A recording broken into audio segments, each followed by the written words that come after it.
দুই শালিকের রান্নাঘরে অনেক অনেক স্বাগত। চলে এসেছি নতুন একটা রেসিপি নিয়ে। আজকের রেসিপিটি হলো পটলের দোরমা। তো এটার জন্য লাগছে বাজার থেকে সুন্দর এখন পটল উঠেছে, সেই পটল যেটা আমরা ছাড়িয়ে নেব। তবে এটা একেবারে খোসা ছাড়িয়ে নেব না, মাঝখানে একটু একটু করে খোসা রেখে বাকিটা ছাড়িয়ে নেব, আর দুই দিকের মুখগুলো কেটে নেব।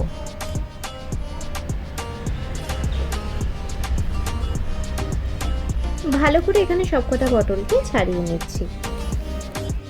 ছাড়ানো হয়ে গেলে দেখবেন কিছুটা এরকম টাইপের দেখতে লাগবে তখন। এরপর পটলের ভেতরে যে পুরটা রয়েছে সেইটা দানাগুলো এইগুলো আমরা বের করে নেব, একটু চিড়ে নিয়ে ভেতর থেকে সেগুলো বের করে নেব।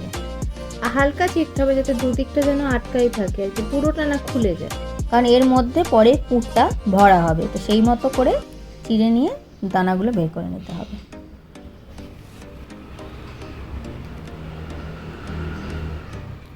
তো দানাগুলো সবকটা বের করে নিয়েছি এবং ভিতরটা এরকম পুরোটা ফাঁকা করে নেবেন, যাতে দেখতে পাচ্ছেন প্রত্যেকটাতে ভিতরের সমস্ত দানাগুলোকে একেবারে বের করে নিয়ে এবং দুই দিকটা যেন আটকানো অবস্থায় থাকে। এবারে এই যে দানাগুলো সেটাকেও আমরা বেটে নেব। কড়াইতে, এটা পুরো রান্নাটাই সর্ষের তেলে হবে, কড়াইতে সামান্য একটু সর্ষের তেল দিয়ে উপরে একটু চিনি দিয়ে দেব। এরপর হলুদ গুঁড়ো দিয়ে পটলগুলো ভালো করে তেলের মধ্যে ভেজে নিতে হবে। এই পর্যায়ে গ্যাসটাকে একটু হালকা আঁচেই রাখা হয়েছে যাতে পটলটা পুরোপুরি যাতে পুড়ে না যায়। পটলগুলো ভাজা হয়ে গেলে পটলের যে দানাটা বলেছিলাম বেটে নেওয়া হবে, ওই বেটে নিয়ে ওই গরম তেলের মধ্যে তেজপাতা দিয়ে দিতে হবে। এই পর্যায়েও কিন্তু আঁচটাকে হালকায় রাখা হচ্ছে। এরপর ভালো করে দানা বাটাটা একটু নেড়ে নিয়ে মিক্স করে নিয়ে যে বেসিক যে সমস্ত মশলাগুলো থাকে, যেমন হালকা হলুদ বা হালকা নুন, সেগুলো দিয়ে দেবো। তার আগে ছানা, ঘরের তৈরি করা ছানা, এর মধ্যে এখানে আপনারা চাইলে পনির কুচিও দিতে পারেন, তবে এই পনিরটা দিতে গেলে কিন্তু একদম স্ম্যাশ করে দিতে হবে যাতে সেটাকে ভালো মতো পুরে কনভার্ট করা যায়। তবে ছানাটা এখানে অনেক বেশি বেটার হবে ব্যাটারটা তৈরি করতে। তো পুরোটা এরকম মিক্স আপ হয়ে গেলে উপর থেকে স্বাদ মতো নুন এবং স্বাদ মতো মশলা দিয়ে, যেমন ধরুন মিষ্টি, ভালোভাবে এটাকে মিক্স করে নিচ্ছি। এরপর পুরটা ভালোভাবে তৈরি হয়ে এলে লঙ্কার গুঁড়ো ওপর দিয়ে দিতে হবে, আর জিরে গুঁড়ো,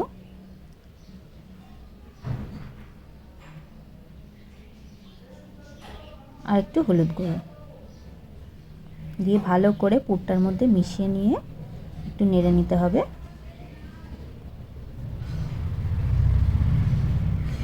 নিরামিষে অনেক সময় কিন্তু এই ধরনের রান্না কাজু, একটু কিশমিশ দেওয়া হলো।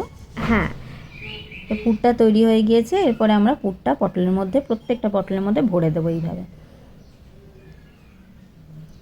নিরামিষের দিনে কিন্তু এরকমের রান্না জাস্ট জমে যায় একদম। এই ধরনের রান্না পরোটা দিয়ে বা ভাত দিয়েও খুবই ভালো লাগে। এবার তেলের মধ্যে একটু সর্ষের তেল এখানে নিয়ে নিচ্ছি, যেহেতু পটলটা অলরেডি ভাজা হয়ে গেছে তো সর্ষের তেলের পরিমাণটা এখন একটু কমই রাখবো। তার মধ্যে দিয়ে দিচ্ছে জিরে, তেজপাতা, দুটো মতো শুকনো লঙ্কা এবং সামান্য ছোট এলাচ, দুটো কি তিনটে ছোট এলাচ। হালকা এটা ফ্রেগরেন্সটা বেরিয়ে এলে এর মধ্যে টমেটো কুচি, একদম ঝিরঝির করে কাটা টমেটো কুচিটা দিয়ে দিচ্ছি। এখানে আদা বাটাও তার সাথে মিক্স করছি, যেহেতু নিরামিষ তো এখানে কোনো রসুন বাটা পড়বে না।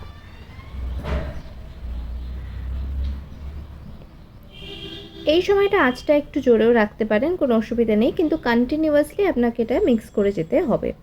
এখানে আবারও কাশ্মীরি লঙ্কার গুঁড়ো দিয়ে দিচ্ছি রঙের জন্য। এবার যে যেরকম ঝাল খান লঙ্কার গুঁড়ো চাইলে এখানে অ্যাড করতে পারেন যদি বেশি ঝাল আপনারা পছন্দ করেন।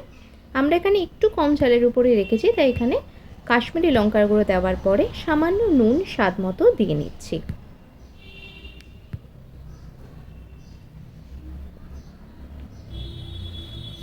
এরপরে নারকেলের ভিতরে পুর ভরা যেটুকু পুর বাকি থাকবে, এটা যদি না থাকে তো নাই অ্যাড করতে পারেন, তবে আমাদের কিছুটা এক্সট্রা ছিল তো সেটাও এর মধ্যে দিয়ে দিচ্ছি।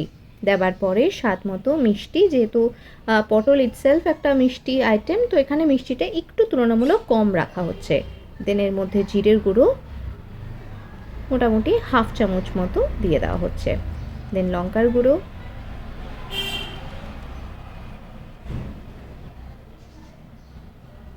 এবং খুবই সামান্য হলুদ গুঁড়ো দেওয়া হচ্ছে যাতে রঙটা এখানে কেটে না যায়। হলুদটা যদি এখানে বেশি ব্যবহার করেন তবে রঙটা কিন্তু কেটেও যাওয়ার সম্ভাবনা থেকে যায়। একটু হালকা আঁচে রেখে এখানটা ভালো করে আগে এটাকে মিক্স করে নিচ্ছি ততক্ষণ যতক্ষণ না তেলটা ছেড়ে যাবে। একটু তেলটা বেরিয়ে এলে ঘরে পাতা টক দই, একদম জল ছাড়া টক দই 2 চামচ মতো দিয়ে দেওয়া হচ্ছে। 2 থেকে 3 চামচ মতো এখানে দিয়ে নিয়েছি। যেরকম পটলের পরিমাণ তার উপর বেস করে এই টক দইটা করা হবে। এরপরে একটু সামান্য গরম জল অ্যাড করে দেওয়া হচ্ছে স্বাদের জন্য, রঙটার জন্য। দিয়ে কারিটা একদম রেডি হয়ে যাচ্ছে। এরপরে একে একে পুর ভরা পটলগুলো দিয়ে দেব। এরপরে পুর ভরা পটলগুলো একে একে ওই কারিটার মধ্যে দিয়ে দেবো। দিয়ে তার মধ্যে সামান্য গরম মশলা গুঁড়ো, এখানে আমরা শাহি গরম মশলার গুঁড়োই অ্যাড করছি। এরপর ভালো করে নেড়ে চেড়ে তৈরি হয়ে যাবে আমাদের পটলের দোরমা। নিরামিষের দিনে এই রকমের খাবার কিন্তু জাস্ট জমে যাবে। আপনারাও বাড়িতে একবার অবশ্যই ট্রাই করবেন এবং আমাদের কমেন্ট সেকশনে জানাতে বিলকুল ভুলবেন না যে আপনাদের এটা কেমন লেগেছে। ভালো লাগলে অবশ্যই লাইক অ্যান্ড সাবস্ক্রাইব করবেন।